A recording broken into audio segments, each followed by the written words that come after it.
રામપુરા નામનું એક નાનકડું ગામ હતું.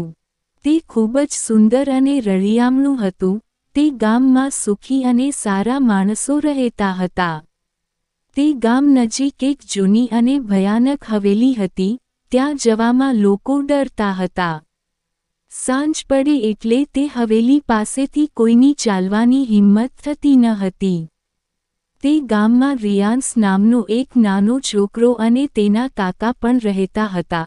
તેના કાકા ખૂબ જ મહેનતુ હતા.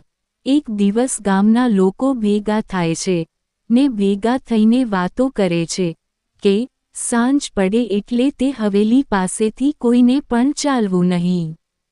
ત્યાં રિયાશ અને તેના કાકા પણ અલગ ઊભા રહીને વાતો સાંભળે છે. રિયાશના કાકાને શહેરથી ગામડે ને ગામડેથી શહેર રોજ ચાલીને જાવું પડે છે.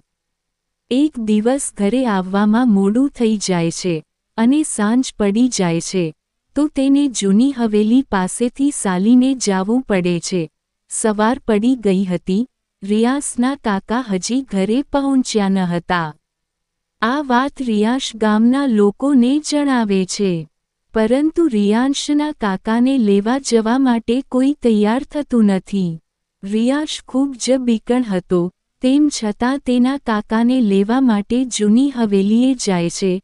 રિયાશ હવેલીની અંદર જાય છે. તે જોવે છે કે તેના કાકા બેહોશ હોય છે. રિયાશ તે જોઈને તેની પાસે જાય છે. જેમ તેમ કરીને તેના કાકાને ત્યાંથી ઊભા કરે છે. ત્યાં ભૂત આવી જાય છે.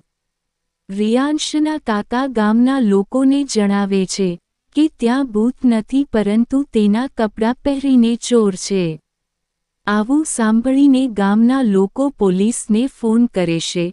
થોડી વારમાં પોલીસ ત્યાં આવી જાય છે.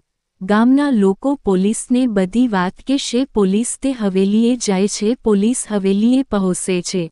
તેને જોઈને ચોર ભાગવા કરે છે. અંતે ચોર પકડાઈ જાય છે.